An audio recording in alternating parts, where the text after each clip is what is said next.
Hello, grammarians. Today we're going to talk about two of my, well, I don't know if I'd call them favorite, but two of my most frequently confused words. I make this mistake all the time, and I think it's important to keep it straight. So, affect and effect are two very different words.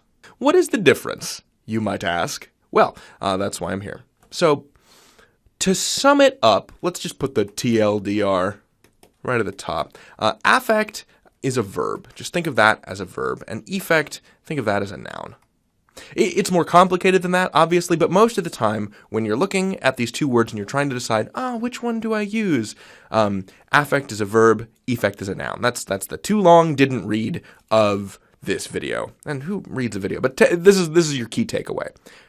Let me give you some examples. So let's take this sentence. The drought had a nasty blank on Angela's crops. Now, both of these words mean something happened, right? They both mean that there was a change. But effect with an E is the result of that change, and affect with an A or effect is the change agent, if that makes sense. So we're looking at this sentence. The drought had a nasty blank on Angela's crops. We know we need to use one of those. Well, we're signaling here by using the article a and, this adjective nasty that we're looking for a noun. So we'd want to say the drought had a nasty effect.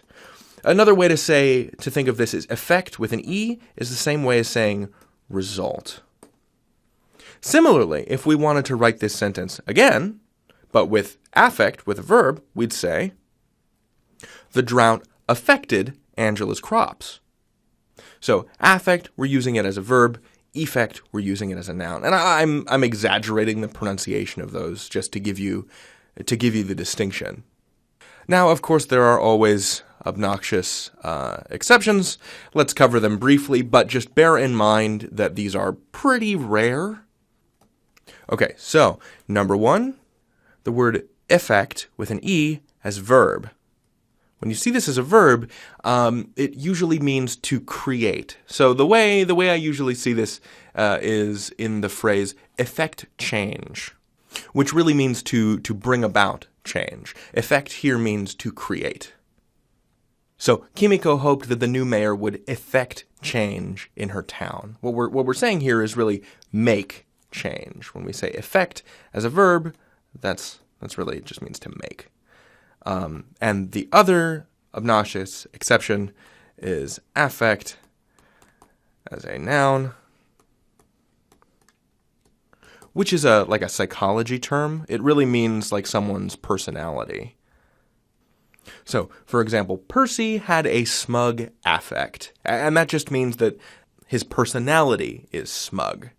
Now, I want to hit again that these are exceptions, and they're pretty rare, and I would caution avoiding them most of the time. I think your big takeaway is that affect is a verb and effect is a noun. And yes, these exceptions exist, but I think in the interest of clarity, you need to be very certain when you're using them, because affect here as a noun is professional jargon, frankly. This is psychologist talk. And that means it's a very particular kind of English. It's to be used in a specific context.